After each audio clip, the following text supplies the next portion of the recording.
This is who Kevin wanted, though. That's the thing. Like, this is Kevin's guy.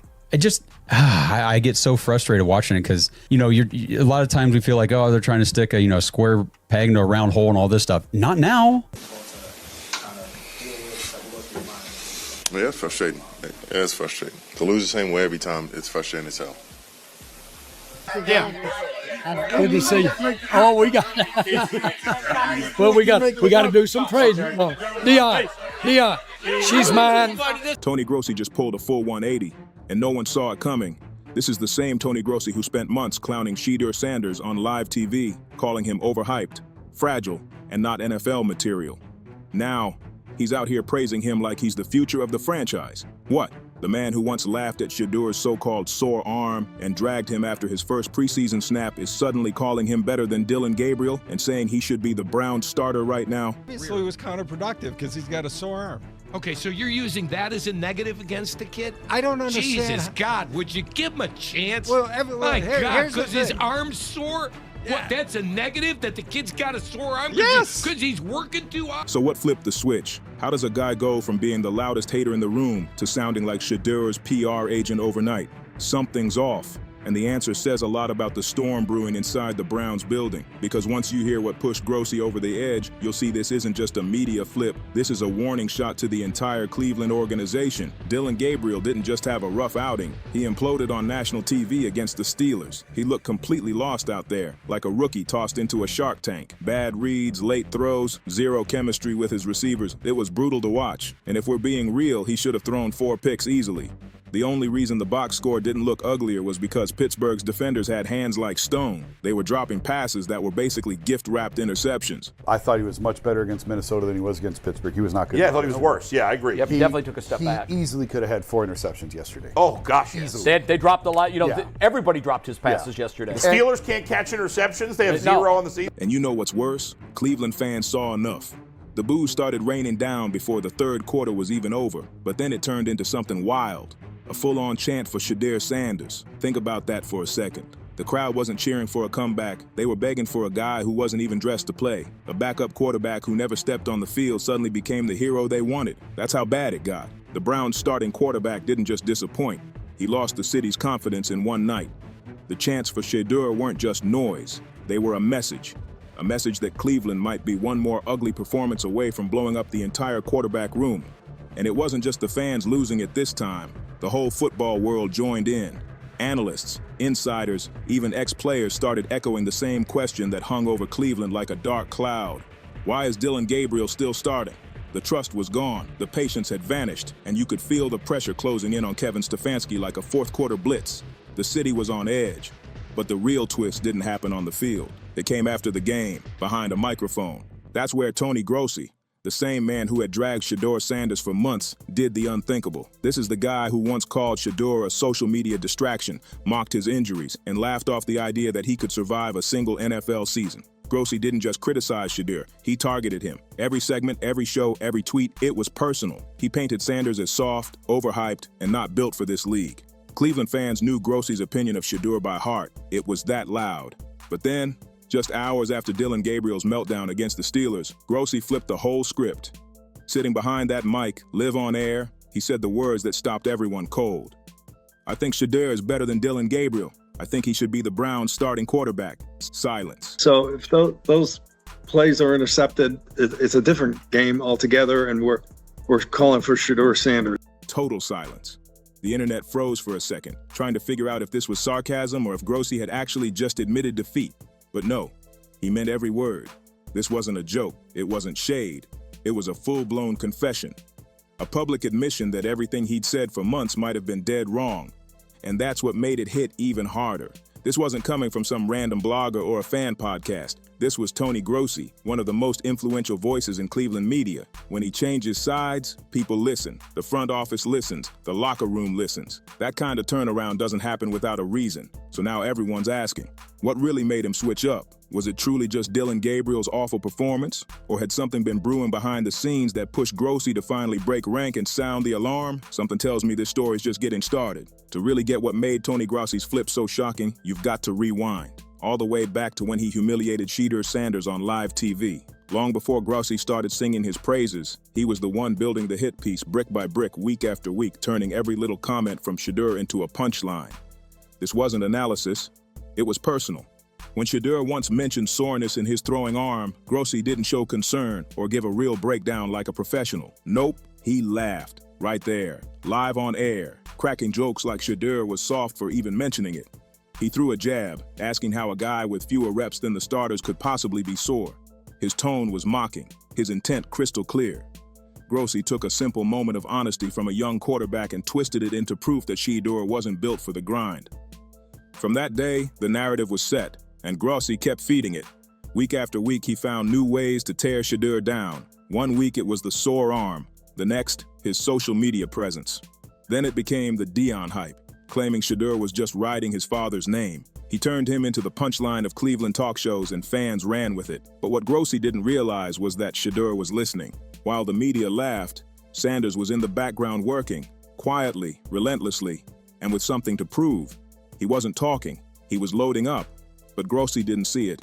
He didn't want to see it because for him, Shedeur wasn't a prospect. He was a target, a storyline to drag for clicks and ratings. And that grudge, it all came to a head during a preseason game that was supposed to be routine. Browns versus Panthers.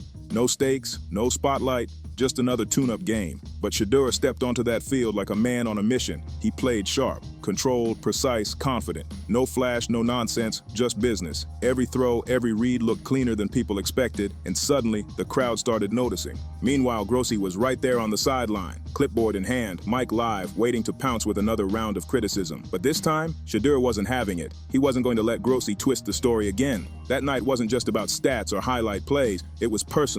For Shedeur Sanders, it was about showing every doubter, especially Tony Grossi, that the kid they laughed at was the one rewriting the narrative in real time. He walked straight up to him, face to face, cameras rolling, mics hot, no hesitation.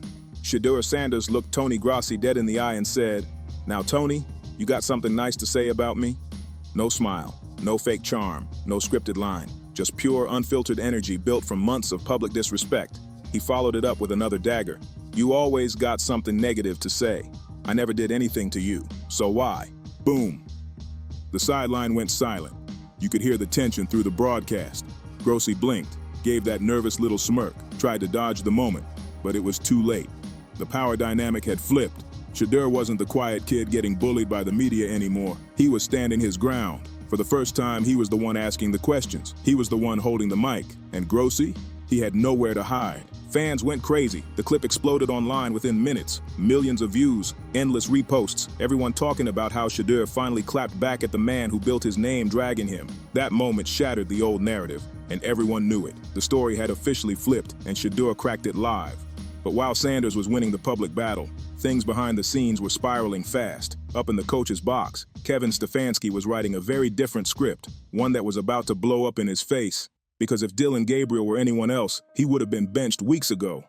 But this isn't just about football anymore. This is about pride. Gabriel wasn't just a quarterback. He was Stefanski's hand-picked guy, the one he went to bat for, the one he swore could run his system better than anyone. And now, that choice is haunting him. Week after week, Gabriel looks out of sync, missing reads, killing drives, and turning every third down into a disaster.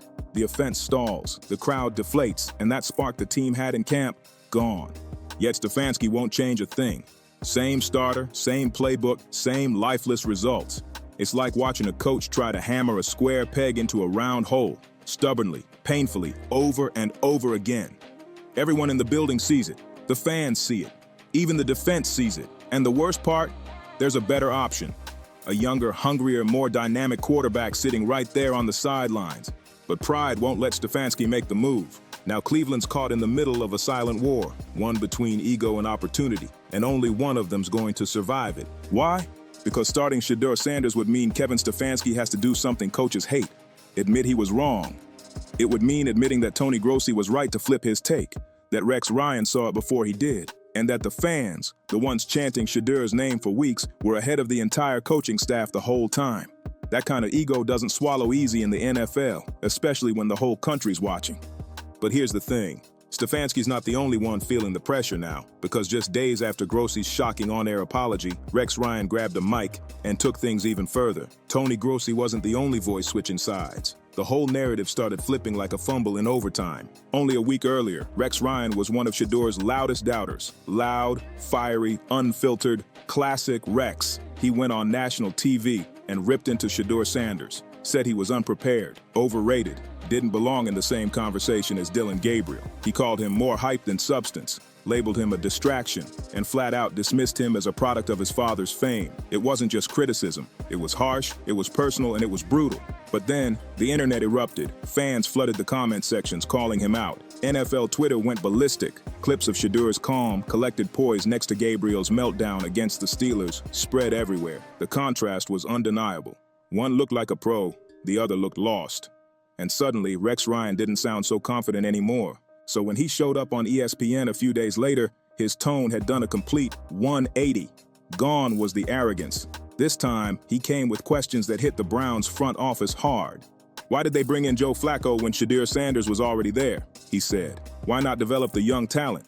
Why not give this kid a real shot? And coming from Rex Ryan, a former head coach who's been around this league long enough to know how politics shape rosters, that wasn't just an opinion, it was a public indictment.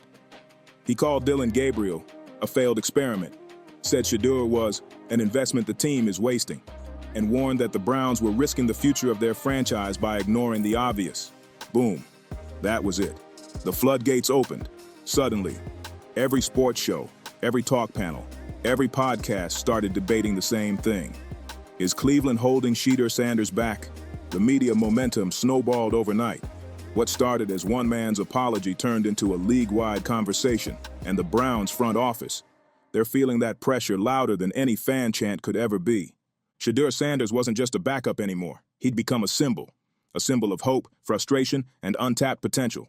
The fans saw it, the media finally admitted it, and now the energy inside the locker room was shifting too.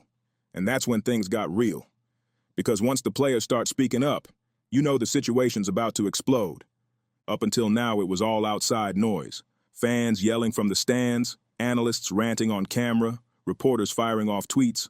But when Myles Garrett opens his mouth, the whole building stops and listens. Garrett isn't just another player. He's the face of the defense, the captain of that locker room, a generational talent who rarely, and I mean rarely, gets involved in quarterback drama. But after the Browns' latest meltdown, even he couldn't stay quiet anymore. In the post-game interview, Garrett's patience snapped. No filters, no sugarcoating, just raw honesty. It's frustrating losing the same way every time, he said. That stuff gets old. We've got talent on this team, but we're stuck. And it ain't the defense holding us back. He didn't say Dillon Gabriel's name, but he didn't have to.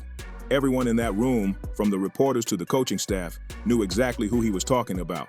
That quote hit like a grenade, and then came the real dagger. Garrett didn't stop there. He went on to question the offensive play calling, the coaching decisions, and the stubborn refusal to make changes at quarterback. This wasn't your typical locker room frustration. This was a public call-out aimed directly at Kevin Stefanski, and that's huge.